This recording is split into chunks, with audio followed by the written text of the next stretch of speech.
नमस्कार साथियों, स्वागत है आप सभी का अंकित इंस्पायर्स इंडिया पर। आज अमेरिका ने 2 ऐसे काम किए हैं जिनकी वजह से दुनिया को बड़ा झटका लगेगा। दुनिया में बहुत सारे लोग एक सवाल बार-बार कर रहे थे, जहां दुनिया पूरी तरह ग्लोबल वार्मिंग की तरफ बढ़ रही है, इतना ज़्यादा ग्रीन एनर्जी की चर्चा हो रही है, सोलर एनर्जी की चर्चा हो रही है। लोग लिथियम रिजर्व की बात कर रहे हैं, ईवीज़ की बात कर रहे हैं। अमेरिका लगातार तेल क्यों निकाले चला जा रहा है? आज अमेरिका ने उसका जवाब दे दिया है। आज जवाब दे दिया है कि वो वेनेजुएला के साथ तेल का सौदा क्यों किया। आज वो जवाब दे दिया है कि भारत जैसे देशों पर रूस से तेल खरीदने पर प्रतिबंध क्यों लगाया। आज उसने डिटेल जानकारी दी है। आज हम उसकी चर्चा करेंगे। वहीं दूसरी तरफ एक और बिल लाने की तैयारी है और वो बिल ट्रंप ने अपने सांसदों को परमिशन दे दी है कि वो सदन के अंदर पेश कर सकते हैं और उस बिल के लगते ही भारत पर 500% तक टैरिफ लगाया जा सकेगा। भारत पर 500% तक टैरिफ। दूसरा, भारत के सौर गठबंधन को, जिसमें 120 देश शामिल हैं, जो भारत ने सोलर अलायंस बनाया था, उससे अमेरिका बाहर निकल गया है। एक साथ इतने बड़े नुकसान भारत को होना, क्या इंपैक्ट है इसका ना केवल भारत पर बल्कि दुनिया पर, आज के सेशन में जिक्र करेंगे। आप सभी जानते हैं कि जिस तब जब से वेनेजुएला से मादुरो को उठाया गया है, तब से इनके हौसले बुलंद हैं और इनके हौसलों की बुलंदी अब दुनिया के देशों पर सीधे सीधे थ्रेट के रूप में देखने को मिल रही है। कुछ दिनों पहले इन्होंने ग्रीनलैंड को थ्रेट किया, मैक्सिको को थ्रेट किया, कोलंबिया को थ्रेट किया, क्यूबा को थ्रेट किया, ईरान को थ्रेट किया। इन सब के साथ ये थ्रेट खेल रहे हैं। अमेरिका के द्वारा जितनी भी थ्रेट्स हैं, उन पर हमने ऑलरेडी सेशंस किए हैं। हमने आपको सेशंस में जानकारी दी है कि ईरान को क्या बोला, ग्रीनलैंड को क्या बोला। ऐसे में ये थ्रेट बढ़ते बढ़ते अब भारत तक आ पहुंची है।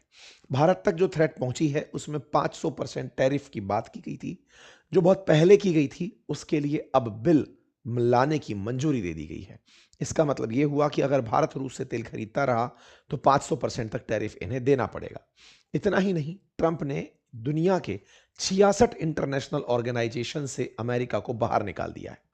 66 इंटरनेशनल ऑर्गेनाइजेशंस जिससे बाहर निकाला गया है, उनमें हमारा इंटरनेशनल सोलर अलायंस भी शामिल है, जिससे बाहर निकलकर ट्रंप ने यह बता दिया कि वो ग्रीन एनर्जी नहीं चाहता। वो नहीं चाहता कि सोलर एनर्जी पर काम हो, वो नहीं चाहता कि पर्यावरण संरक्षण हो, वो नहीं चाहता कि दुनिया ये समझे कि आने वाला समय ईवी का है। अगर ट्रंप है तो आने वाला समय तेल का है, और तेल से अगर दुनिया बर्बाद भी होती है तो अमेरिकियों के लिए उसने ग्रीनलैंड ढूंढ लिया है। अमेरिकियों को ले जाकर वो ग्रीनलैंड पर बसा लेगा, बाकी लोग अपनी जैसी चाहें स्थिति में रहें। अमेरिकियों ने मार्स की तरह ग्रीनलैंड को अपना टारगेट बना लिया है, जहां पर खूब पीने का पानी है, बढ़िया ठंड है। दुनिया ग्लोबल वार्मिंग से अगर बर्बाद भी होती है तो पैसे वाले अमेरिकी ग्रीनलैंड जाकर शिफ्ट हो जाएंगे, बाकी गरीबों के लिए अमेरिका चिंता नहीं करेगा। अमेरिका ने साफ साफ ये कह दिया है। तो आइए इन सब का इम्पैक्ट जानेंगे, क्योंकि इन सब इम्पैक्ट से भारत के बाजार प्रभावित होंगे। भारत के साथ साथ ना केवल भारत के बाजार प्रभावित होंगे, अंतर्राष्ट्रीय बाजार भी, क्योंकि अंतर्राष्ट्रीय स्तर पर जब आप 500% टैरिफ की बात कर रहे हैं तो भारत का, चीन का, ब्राजील का, इन सब का बाजार हिलेगा। इतना ही नहीं, जब आप सोलर एनर्जी से बाहर निकल रहे हैं तो सीधा सा मतलब है कि आप ग्रीन एनर्जी या फिर आने वाले समय में ईवी के मार्केट को चलने नहीं देंगे। और अमेरिका अगर वो बाजार नहीं चलने देगा तो क्या उसका इंपैक्ट ग्रीन एनर्जी ड्रिवन जो प्रोजेक्ट्स हैं उन पर होगा। यानी कुल मिलाकर बाजार पर इसका असर होगा। और जब जब बाजार के स्टॉक मार्केट प्रभावित होते हैं, या तो क्रिप्टो के बाजार चढ़ते हैं या गोल्ड के बाजार चलते हैं, इन सब की बातें हमने बातें बाजार की पर की हैं। हमारा एक यूट्यूब चैनल, जिस पर लगातार हम क्रिप्टो के रिलेटेड एक पूरी प्रॉपर सीरीज लेकर आए हैं, फ्री ऑफ कॉस्ट है। जिन्हें भी क्रिप्टो में इंटरेस्ट है वो जाकर इसे देख सकते हैं। और हाँ, बाजार का असर हो और बाजार के असर से आप भी अगर प्रभावित होकर के स्टॉक्स में इंटरेस्ट लेते हैं, तो हमने आपके लिए प्रॉपर तरीके का फंडामेंटल ऑफ स्टॉक मार्केट का एक कोर्स लाया हुआ है, आप इसे देख सकते हैं। म्यूचुअल फंड में इन्वेस्टमेंट के लिए एक प्रॉपर कोर्स लाया हुआ है, आप इसे भी देख सकते हैं। आपको हम ये जानकारी देंगे, प्रॉपर अनुभव के आधार पर आप इसको एक्सेस कर सकते हैं। चलिए मेरे प्यारे साथियों, तेल से रिलेटेड चर्चाएं बहुत हुई। तेल से रिलेटेड चर्चाओं में अमेरिका भारत को रूस से तेल नहीं खरीदने देना चाहता, ये बात जग जाहिर थी। लेकिन सबको एक बार के लिए लगा कि इनका यूक्रेन से प्रेम है, यूक्रेन से रूस युद्ध ना करे, इसलिए ये रोकना चाहते हैं। धीरे धीरे अब ये पर्दा भी हटने लगा है। अमेरिका यूक्रेन से सिंपैथाइज नहीं करता। यूक्रेन को मरने से रोकने के लिए भी वो कोई प्रयास नहीं करना चाहता। वो केवल ये चाहता है कि बाजार में रूस सरवाइव किया, क्योंकि वो तेल बेच रहा था, तो रूस तेल ना बेचे और तेल बिके तो वो केवल अमेरिका का। बस इसी चाहत में अब वो आगे का खेल कर गया है। आगे के खेल में भारत से कहा गया है कि अगर आप अभी भी रूसी तेल खरीदते हो, चाइना से भी यही कहा गया है, ब्राजील से भी यही कहा गया है, तो आपको 500% टैरिफ देना पड़ेगा। आपको याद होगा जब बाइडेन थे तो भारत तेल इसलिए खरीद पा रहा था क्योंकि भारत बाइडेन को यह समझाने में कामयाब हुआ था कि भारत के लिए कैसे रूसी तेल खरीदना जरूरी है। वैश्विक कीमतों को बेअसर करने के लिए, बढ़ती कीमतों को बेअसर करने के लिए हमें रूस का तेल खरीदना क्यों जरूरी है। लेकिन जब ये आए तब इन्हें कुछ समझ नहीं आया। इन्होंने सीधा कहा कि मुझे तेल कंपनियों ने फंड किया है, मैं बढ़िया से तेल कंपनियों के लिए काम करूंगा, मैं अमेरिकी तेल बेचूंगा, आप रूस से तेल खरीदना बंद करिए। रूस से तेल खरीदना बंद करने के लिए फिलहाल इसने यूक्रेन का बहाना लिया था। अगर यूक्रेन ना भी होता तो ये कोई और बहाना लेता, कुल मिलाकर रूस को तेल बेचने से रोकने के लिए कुछ भी करता। ये कोई और बहाना ले सकता था कि रूस ने कभी क्रीमिया पर हमला किया था, ये कर दो, रूस ने कभी चेचन्या विद्रोहियों के साथ ये किया था, ये कर दो। ये कोई भी तरीका ढूंढता, यूक्रेन केवल एक बहाना है, ये कोई भी बहाना करके रूस को तेल बेचने से रोकता। और यही कारण था कि इसने टैरिफ रूपी जो हथियार है वो चलाया और भारत पर 50% टैरिफ लगाए। 25% तो रेसिप्रोकल थे और 25% टैरिफ इसने तेल खरीदने के पनिशमेंट पर लगाए। आपको याद होगा इसके दो साथी हैं, ये दो साथी लगातार पीछे पड़े हुए हैं। इनके ऊपर मैंने पहले भी आज से 6 महीने पहले एक सेशन किया था। इन्हीं लोगों ने इसको तब भी सलाह दी थी कि सर अगर युद्ध रुकवाना चाहते हो तो एक काम करो, 500% टैरिफ लगा दो। इस व्यक्ति को आप देख सकते हैं ट्रंप के साथ कई रैलियों में। ये व्यक्ति फिर से ट्रंप के साथ नजर आया वेनेजुएला के बाद। ये अमेरिका का एक सीनेटर है। ये लगातार ट्रंप को फ्यूल कर रहा है क्योंकि ये चाहता है कि ये एक बिल लाए, ट्रंप से परमिशन मिले। इसका नाम है लिंडसे ग्राहम। लिंडसे ग्राहम नाम का ही ये जो व्यक्ति है ना, ये लगातार एक बिल ड्राफ्ट करने लग रहा है। एक सीनेटर है, सांसद है, जैसे अपने राज्यसभा के जो सांसद होते हैं ना, वैसा एक सांसद है, सीनेटर है ये एक बिल लेकर आया है। इस बिल को राष्ट्रपति की परमिशन इसने दिलवा ली है और उस परमिशन में यह कहलवा लिया है कि सर मैं चाहता हूं कि आप 500% टैरिफ की परमिशन दें ताकि रूस, चीन और ब्राजील अगर रूस से तेल खरीदना चाहते हो, बार बार बोलते रहा हूं, भारत, चीन और ब्राजील अगर रूस से तेल खरीदना चाहते हो तो उन्हें 500% टैरिफ देना पड़े। लिंडसे ग्राहम को यह परमिशन कल ट्रंप ने दे दी कि तुम यार इतना मेरी वाहवाही कर रहे हो, वेलकम मूवी के अंदर वो बिल्लू की तरह से हो कि बता बिल्लू, तो ये बिल्कुल लिंडसे ग्राहम बता बिल्लू हो रखा है कि बता बिल्लू। तो वो बोलता है मेरी एक टांग निकली है, तो ये बोलता है कि ट्रंप ने दुनिया को देखो कैसे सारे युद्धों से बचाया, अगर टैरिफ ना लगाया होता तो इंडिया तेल खरीदना कम नहीं करता, इंडिया को तेल खरीदने से रोकना है तो टैरिफ बढ़ाना होगा। तो बस लिंडसे ग्राहम ने जो ट्रंप को इतने दिन से फ्यूल कर रहा था वो करवाने में कामयाबी हासिल कर ली है। ये एक रशियन सैंक्शन बिल नाम से बिल ला रहा है। ये बिल पहले पास होगा सीनेट से, फिर पास होगा बाकी अन्य हाउसेस से, यानी कि हाउस ऑफ रिप्रेजेंटेटिव से, फिर राष्ट्रपति के इस पे हस्ताक्षर हो जाएंगे और ये कानून बन जाएगा। इसका नाम होगा, इस बिल का नाम सैंक्शन ऑफ रशिया एक्ट 2025, जिसका असर ये होगा कि रूस से तेल खरीदने पर भारत को अमेरिका सामान बेचने पर 500% टैरिफ देना पड़ेगा। ठीक है, टैरिफ का असर क्या होगा? भारत का व्यापार पूरी तरह प्रभावित होगा, हमारे एक्सपोर्ट बाधित होंगे। ऑलरेडी हमारे ऊपर 25% टैरिफ तो रेसिप्रोकल लगा हुआ है और 25% पनिशमेंट का टैरिफ लगा हुआ है इस बात का कि भारत रूस से तेल खरीदता है, इस बात का, जिसके चलते भारत ने रूसी तेल खरीदने पर इन दिनों थोड़ी कमी भी दिखाई है। आपको याद होगा जनवरी 2 की ये न्यूज़ है, इंडिया ने अपने सारे रिफाइनरीज से बोला है कि भाई तुम लोग जो रशिया से तेल मंगा रहे हो उसका वीकली हमें अपडेट दो। भारत पिछले 4 साल में रूस से तेल खरीदने में इन दिनों सबसे कम हुआ है कि रूसी तेल खरीदने के आंकड़े धीरे धीरे गिरते हुए नीचे आ रहे हैं। हम अपनी आवश्यकता का 32.3% अब रूस से खरीद रहे हैं, लेकिन अभी भी जितने देशों से हम तेल खरीदते हैं उनमें सबसे ज्यादा रूस से खरीदना शामिल है। ऐसे में रिलायंस इंडस्ट्रीज निकल कर आती हैं और वो कहती हैं कि इस महीने यानी जनवरी में हम रूस से कोई तेल नहीं खरीदेंगे। रिलायंस का तेल ना खरीदना जैसे ही अनाउंस होता है तो इंडिया का जो तेल परचेज है वो ऑटोमेटिक कम हो जाएगा। ये बड़ी सुर्खी बन जाता है। तो कुल मिलाकर अमेरिका की धमकियों का असर भारत पर होना शुरू हुआ। भारत ने रूसी तेल खरीदना कम किया और तो और हम धीरे धीरे इसका उम्मीद समय ना लगा जाए, इसलिए हमें और धमकाया गया 500% का टैरिफ देते हुए। इस बात का ट्रंप ने मजाक भी बनाया और कहा कि मोदी मुझे खुश करने का प्रयास कर रहे हैं, वो इस तरह से टैरिफ लगा करके, इस तरह से इंपोर्ट कम करके मुझे हैप्पी करने का प्रयास कर रहे हैं। खैर, इनकी जो भी बातें हैं, इन सब से एक चीज़ तो तय है कि भारत टैरिफ के चलते एक्सपोर्ट को बाधित होता हुआ देख रहा है। भारत के जुलाई के जो एक्सपोर्ट थे वो अगस्त में कम हुए, सितंबर में कम हुए, अक्टूबर में कम हुए, ये साफ साफ दिखाई पड़ रहे हैं। भारत अमेरिका से एक्सपोर्ट में लगातार अब पिछड़ता चला जा रहा है, जिसका नुकसान भारत की अर्थव्यवस्थाओं को हो रहा है। मजबूरी यह है कि भारत पहले इस पर प्रतिक्रिया दिया था। जिस समय लिंडसे ग्राहम ने सबसे पहले बात उठाई थी, उस समय हमने यूरोप का हवाला देते हुए बात की थी। लेकिन अब हमारी प्रतिक्रिया भी बेअसर है, क्योंकि अमेरिका में एक नेक्स्ट लेवल का कॉन्फिडेंस आ चुका है। वो सबसे झगड़ चुका है। टैरिफ के नाम पर वो चाइना के साथ खेल खेल चुका है। वेनेजुएला के मादुरो को उठा चुका है। यूक्रेन के खिलाफ, रशिया के खिलाफ सैंक्शन की बातें कर रहा है। तो अभी फिलहाल के लिए ये व्यक्ति पूरी तरह छुट्टा सांड हो गया है।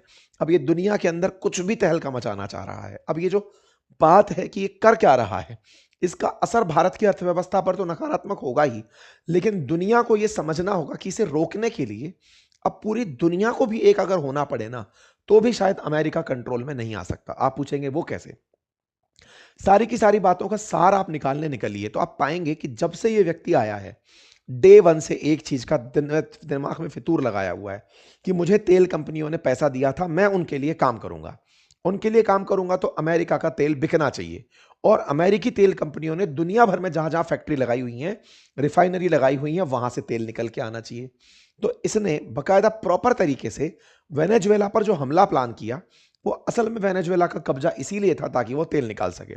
बहुत से लोगों के दिमाग में प्रश्न आया। कल हमारे पास एक बहुत ही अच्छा कमेंट लिखा हुआ आया कमेंट बॉक्स में कि सर एक बात बताइए, दुनिया तो एक तरफ ग्रीन एनर्जी की तरफ बढ़ रही है, सोलर एनर्जी की तरफ बढ़ रही है, लेकिन अमेरिका तेल के पीछे क्यों पड़ा हुआ है? इसके पीछे का कारण मैं आपको आज समझाता हूं। असल में अमेरिका को दुनिया से कोई मतलब नहीं है। वो पूरी तरह से अब हाइड्रोकार्बन्स पर वापस लौट रहा है। ये उसी जमाने में लौट रहा है जब पेट्रोल से, कोयले से काम हुआ करता था। इसका मानना है कि जो मेरे पास रिसोर्सेस हैं, पहले मैं उनका कंप्लीट दोहन करूंगा, उन्हें कंज्यूम करूंगा। फिर आप पूछेंगे दुनिया के और देश भी ऐसा करने लगेंगे। भारत जैसे देश, चीन जैसे देश, इनके पास तेल है नहीं। इन्हें तेल मंगाना पड़ता है। तो हम तो तेल मंगा के खर्च करेंगे। इसके पास तो तेल है और नहीं है, तो इसने कब्जा कर लिया। तो तेल को कब्जा करके ये पहले उस तेल को बेच के पैसे कमाना चाहता है।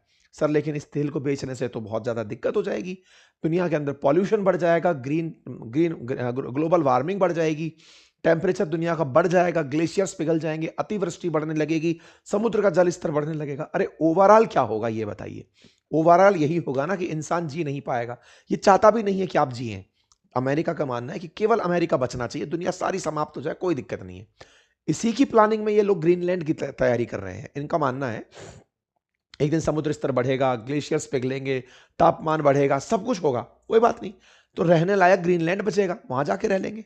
थोड़े दिनों बाद ये ग्रीनलैंड के बाद अंटार्कटिका की बात करेंगे कि अंटार्कटिका जाकर ले लेंगे, वहां पर रह लेंगे। दुनिया में सब चीजें हमेशा के लिए थोड़ी होती हैं और हर व्यक्ति हमेशा के लिए नहीं है। तो ट्रंप उस मानसिकता के साथ अभी फ्यूल को, पेट्रोलियम फ्यूल्स को बर्न करने में लगे हुए हैं। और बर्न करने में इसने जो पागलपन दिखाया है, पूरी दुनिया जिस भी तरह से बर्बाद हो, ना जाने कितने देश इनके इस पागलपन के चलते डूब जाएंगे, बर्बाद हो जाएंगे, ना जाने कितने देश समुद्र में समा जाएंगे, ना जाने कितनी नदियों में बाढ़ आएगी, ना जाने कितने लोग प्यास से मरेंगे, ना जाने कितने जंगलों में आग लग जाएगी, लेकिन इस व्यक्ति को कोई फर्क नहीं पड़ता। इसका इसने एक प्रमाण दिया, और प्रमाण ये कि ये 66 इंटरनेशनल ऑर्गेनाइजेशन से कल रात बाहर निकल गया। ये 66 इंटरनेशनल जो ऑर्गेनाइजेशंस थी, उनमें से एक इंटरनेशनल सोलर अलायंस भी था जो भारत ने बनाया था, जो दुनिया के अंदर सोलर एनर्जी की अलग जगा रहा था कि दुनिया सोलर एनर्जी, रिन्यूएबल एनर्जी में आगे बढ़े, ईवीज में आगे बढ़े, दुनिया किस तरह से इलेक्ट्रिक व्हीकल्स को, इसने 66 ग्रुपों से बाहर निकाल दिया। उसमें से 35 तो नॉन यूएन ऑर्गेनाइजेशन थे, लेकिन 31 यूएन के ऑर्गेनाइजेशन थे। अभी कल परसों हम और आप यूएन को लेकर के इसको क्रिटिसाइज कर रहे थे कि यूएन क्या करेगा। ये यूएन के 31 गठबंधनों से खुद ही बाहर निकल गया। बोलता है कि सुनिए बात ऐसी है, यूएन की कोई प्रासंगिकता नहीं है। कौन है यूएन? क्या ही जरूरत है उस यूएन की?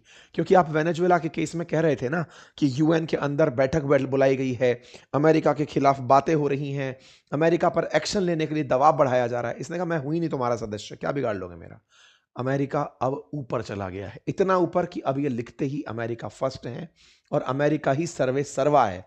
इन्होंने बकायदा लिख दिया कि हम अमेरिका फर्स्ट की नीति अपनाते हुए इन फालतू की चीज़ों से, जो वेस्टफुल इंटरनेशनल ऑर्गेनाइजेशंस हैं, हम इसमें से निकल रहे हैं। ये यूजलेस हैं, ये एंटी अमेरिकन्स हैं, इन्हें हमें रखने की जरूरत नहीं है।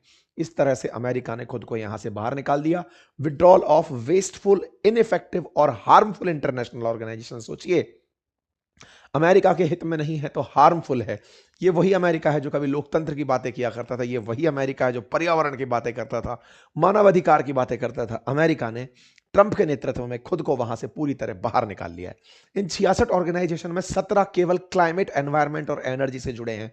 यह जवाब है उस प्रश्न का जो अक्सर आप पूछा करते हैं कि ये तेल के पीछे क्यों पड़ा है, क्योंकि इसको पर्यावरण की कुछ नहीं पड़ी है। उसके बाद 12 है इकोनॉमिक डेवलपमेंट से रिलेटेड एग्रीमेंट्स, उनसे बाहर निकला है। इसका सिंपल सा मतलब है कि जब मैं टैरिफ खेल ही रहा हूं तो अंतरराष्ट्रीय ऑर्गेनाइजेशंस होने ही क्यों चाहिए, मतलब ही नहीं है। साइंस कल्चर का कोई मतलब नहीं है, एजुकेशन का कोई मतलब नहीं है, इन तमाम ऑर्गेनाइजेशन से ये बाहर निकल कर आ गया। इकोनॉमिक एंगेजमेंट को ध्यान में रखते हुए इतने सारे प्लान्स थे जिसमें कि केवल अमेरिका का पैसा खर्च होता था, बाहर निकल गया। इंटरनेशनल लॉ गवर्नमेंट के तमाम ग्रुप्स से ये बाहर निकल गया। लिस्ट है, एक लंबी फहरिस्त है। आप इसे हमारी वेबसाइट अंकित-inspireindia.com या अपनी पाठशाला.com पर भी देख सकते हैं। हमने एक कंप्लीट कंटेंट वहां डाला है कि ये किस किस से बाहर निकला। हमारा मतलब इंटरनेशनल सोलर अलायंस से है, क्योंकि भारत तो इस संगठन को खुद बनाया था। गुड़गांव में इसका हेडक्वार्टर है। इसके अंदर दुनिया के 120 देश शामिल हैं। हम चाहते हैं कि वर्ल्ड के लोग इंटरनेशनल सोलर के लिए काम करें। हम चाहते हैं कि रिन्यूएबल एनर्जी के लिए काम करें, नेट एमिशन जीरो के लिए काम करें, ग्रीन उत्सर्जन को रोकें, मतलब कार्बन उत्सर्जन को रोकें, ग्रीन एनर्जी पर काम करें। उद्देश्य से भारत ने आईएसए बनाया था, लेकिन अमेरिका इससे बाहर निकलता है और अमेरिकी लोग पागल हो जाते हैं, खुश हो जाते हैं कि वाओ अमेरिका फर्स्ट हो गया है। इन्होंने कहा है कि मार्को रूबियो एक फैंटास्टिक काम कर रहे हैं, पूरे यूएन को बर्बाद करके अमेरिका बहुत खुश हो रहा है। और एक ही बात कह रहा है कि हम तो पहले से ही कहते आ रहे थे कि ये ऑर्गेनाइजेशंस का कोई मतलब नहीं है, अमेरिका जबरदस्ती इनमें क्यों खप रहा है। आपको याद होगा ट्रंप ने आते ही सबसे पहले अपने आप को WHO से बाहर निकाला था, बोले कोई मतलब नहीं है इसका। इसी प्रकार से पेरिस क्लाइमेट डील से खुद को बाहर निकाल दिया था। ये वही ट्रंप है जो 2020 में भी खुद को पेरिस क्लाइमेट डील से बाहर निकाल लिए थे, जिसके अंतर्गत ये टारगेट रखा गया था कि कार्बन उत्सर्जन कम करना है। बोले हम करना ही नहीं है, हम खूब करेंगे, यूनाइटेड स्टेट ऑफिशियली। लेकिन जब बाइडेन आए तो बाइडेन ने आकर के फिर से पेरिस क्लाइमेट डील ज्वाइन की थी। ट्रंप फिर से आए, खुद को फिर से पेरिस क्लाइमेट डील से बाहर निकाल दिया कि नहीं, मुझको पर्यावरण परिवर्तन से कोई मतलब नहीं है। पेरिस क्लाइमेट डील जो कि दुनिया के तापमान को जो कि 2 डिग्री सेंटीग्रेड बढ़ जाएगा उससे रोकने का प्रयास कर रही है, जो चाहती है कि टेम्परेचर मात्र 1.5 डिग्री सेंटीग्रेड ही बढ़े। ये कहता है कि पर्यावरण की चिंता मुझे करने की जरूरत नहीं है, वो लोग करें जो गरीब हैं, जो डेवलपिंग है। अमेरिका को जरूरत नहीं है, अमेरिका बढ़िया सक्सेसफुल देश है, अमेरिका बढ़िया से आगे चल रहा है। हम तेल निकालेंगे, तेल निकाल करके दुनिया में प्रदूषण फैलाएंगे, प्रदूषण फैला के अगर खुद पर में मुसीबत आएगी तो हम जाकर के या तो चांद पर बस जाएंगे, या मार्स पर बस जाएंगे, या ग्रीनलैंड पर बस जाएंगे, या आर्कटिक में बस जाएंगे। हम अपने आप को बचा ले जाएंगे। दुनिया वालों तुम तुम्हारी देखो। अमेरिका ने कुल मिला करके दुनिया को यह संदेश दे दिया है। बार बार ट्रंप ने अपने उद्देश्य में यही बताया कि ड्रिल बेबी ड्रिल, हम तो ज्यादा से ज्यादा तेल निकालेंगे, और तेल निकालने के पक्ष में मात्र 44% अमेरिकी हैं, फिर भी हम तेल निकालेंगे। क्यों? क्योंकि ट्रंप को फाइनेंस करने वाले लोग, अमेरिकी जितने भी लोग फाइनेंसर्स हैं, वो बड़ी तेल की कंपनियां हैं। और ऐसे में क्रॉनिक कैपिटलिज्म की क्या हाइट हो सकती है तो दुनिया ने देख लिया। अब बड़ा सवाल बनता है कि सर एक बात बताइए, क्या कोई कुछ कर सकता है इसका? मतलब कि क्या इंडिया रोक देगा अपना तेल खरीदना वहां से? क्या ये दुनिया वाले लोग अमेरिका पर आधारित हो जाएंगे? देखिए, अमेरिका को लोगों ने पनपने दिया है। 200 साल से अमेरिका चल रहा है। सेकेंड वर्ल्ड वॉर के बाद से लेकर अब तक लगभग 80 साल से अमेरिका ने अपना सिक्का जमाया है। अभी इसकी अति होना बाकी है। ये अपनी जिस अति पर चलते हुए फिलहाल वेनेजुएला पर कब्जा कर गया है, दुनिया भर के ऐसे देशों पर ये बहुत से एक्शन अभी देगा क्योंकि तो आप कल्पना नहीं कर सकते। ऐसे में क्या भारत के लिए नुकसानदायक है? जैसा मैंने आपसे कहा कि भारत को अब इसकी बात मानते हुए रूस से तेल लेना रोकना ही पड़ेगा, और कोई अल्टरनेटिव नहीं है, क्योंकि अभी जिस मूड में ये है इसका डर खत्म हो गया है।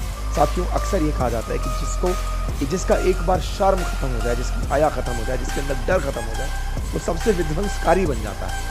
इलाज उसका समय करता है, उसकी सृष्टि उसका इलाज करती है, प्रकृति उसका इलाज करती है। लेकिन ट्रंप जिस मोड में अभी चल रहा है, अभी उसका इलाज शायद कोई भी करने का इंतजार भी नहीं कर रहा है। फिलहाल के लिए ट्रंप ने जिस तरह से वेनेजुएला के ऊपर कब्जा किया, सबसे पहले सोचकर देखिए, कहा गया है कि 330 से लेकर 50 मिलियन बैरल तेल तो अमेरिका पहले खुद निकालेगा, फिर अमेरिकन का खर्चा पानी सेट करेगा, तब जाकर हम बेचेंगे। कुल मिलाकर के एक ही बात है कि अमेरिका को पर्यावरण की कोई दिक्कत नहीं है। बाकी आप लोग मस्त रहिए, अपना अपना जीवन बचाइए। अमेरिका के साथ भारत को ट्रेड डील अगर करनी है तो भाई साहब करिए, क्योंकि ये वो आदमी है जो टेस्ला को इसलिए हड़का दिया था, मस्क से लड़ने का कोई और कारण नहीं था।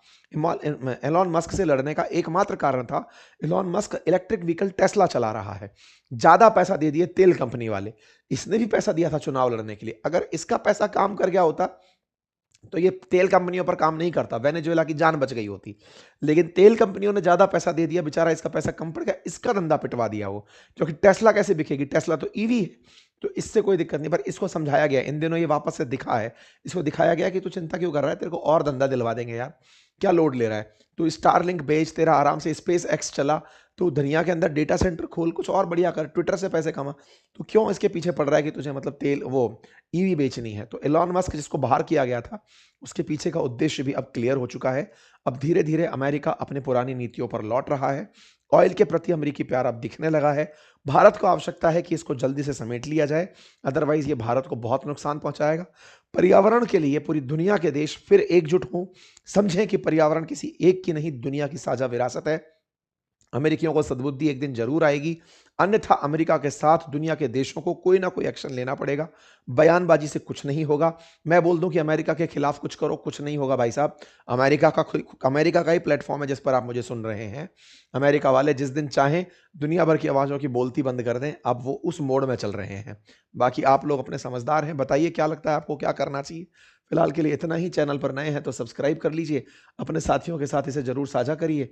अगर आपको जानकारी पसंद आती है तो अपनी राय कमेंट बॉक्स में जरूर दीजिए, और रिक्वेस्ट रहेगी चैनल को सब्सक्राइब करने की, प्लीज़ इसे सब्सक्राइब कर अवश्य कर लीजिए। और मैंने कल एक बहुत ही अल्टीमेट सेशन किया था, शायद आप लोगों को समझने में थोड़ा सा समय लगेगा कि उसकी आवश्यकता क्यों थी। अमेरिका के इस सोच के पीछे की क्या सोच है, यानी कि what is the thought behind America, America महाशक्ति कैसे बना, उसका एक वीडियो हमने इसी चैनल पर किया हुआ है, उसे जरूर देखिएगा। Thank you so much.